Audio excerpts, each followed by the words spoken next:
I'm terrified to stand before you, but I'm also happy that you are here to hear the little bit I have to say about Zimbabwe. I left Zimbabwe on a crossroad. That was after the runoff elections. We didn't know where to go, which direction to take, that is.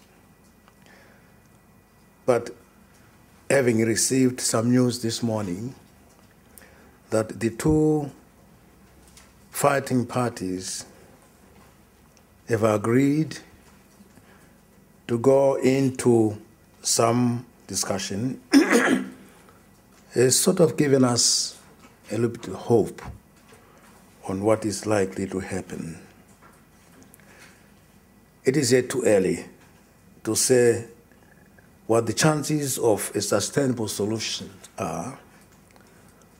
For the ordinary person on the street, the most urgent issues that need to be addressed are as follows: to live in a peaceful environment with a deep sense of security and without fear for one's life, to make basic necessities of life available and affordable, especially food and medicine, to live in a country where the rule of law is observed and the human dignity respected, to name just a few.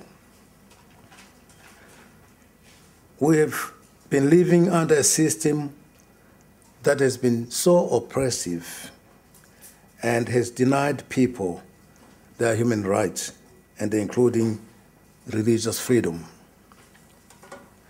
As I speak now, my diocese, the Anglican Diocese of Harare, continues to suffer persecution and is denied freedom to worship as enshrined in our Constitution at the instigation of the former Bishop of Harare, and has since been excommunicated, but who continues to enjoy the support of Mugabe and his regime.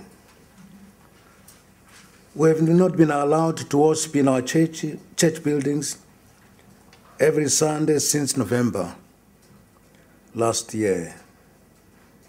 Police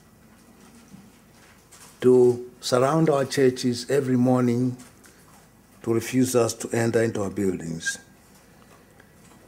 Our buildings are locked up, and we have to look for alternative places to have our services every Sunday. This is the context in which the church has to witness the gospel, where people are denied to worship freely. Preaching the good news becomes a challenge because of instruments of intimidation. I don't want to tell you how long I've been ordained. I never was so conscious about the importance of peace and justice as proclaimed in the Gospels. But today in Zimbabwe, I cannot stand up in front of a congregation without referring my sermon to peace and justice. It is in this context that I feel that many people are beginning to see the centrality of the gospel. Having been forbidden or disallowed to worship in our churches, the preaching of the gospel, of the good news, has now become a responsibility of every Christian in my diocese, because they are not allowed to meet Wherever they meet, they express their anger. Wherever they meet, they pray.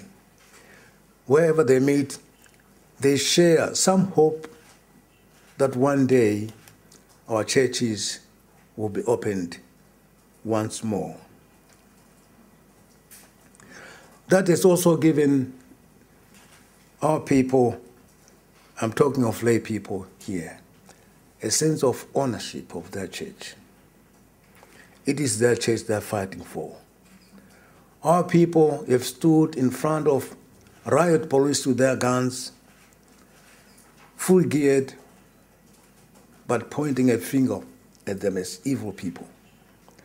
That is the courage our people have developed since last November. It is not very easy for some people to pray when the other eye is looking for the police to come in. They've done it on many occasions to barge into our congregations, even pulling out people from the communion rail, driving them out. So our people are now used to pray and look out for the police to come and interfere with their services. But this has not intimidated our people. They seem to have been even encouraged to meet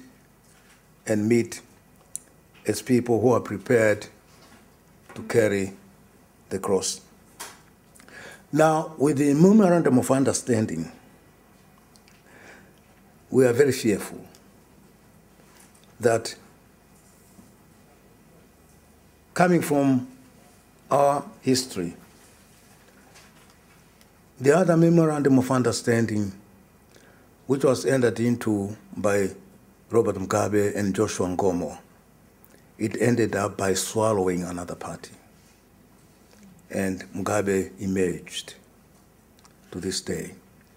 And I want to believe that those on the opposition side are aware of the fact that Mugabe is not there just to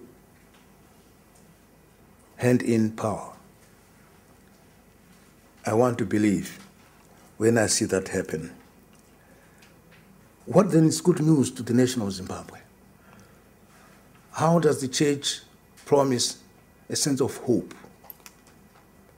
Where people are hungry, no food in the shelves, where people are unemployed, where people are dying with no medication, where people's homes have been destroyed, where 80% of our people are unemployed, where there is no money anymore, where inflation, actually, I don't have to mention, you know better.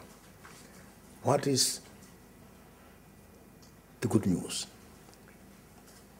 The good news we preach, or I preach, is that powers, earthly powers come and go, but people remain. And this is where we are saying to our people, pray that God may intervene, may take charge of his own creation and redeem, liberate the people of Zimbabwe. Thank you.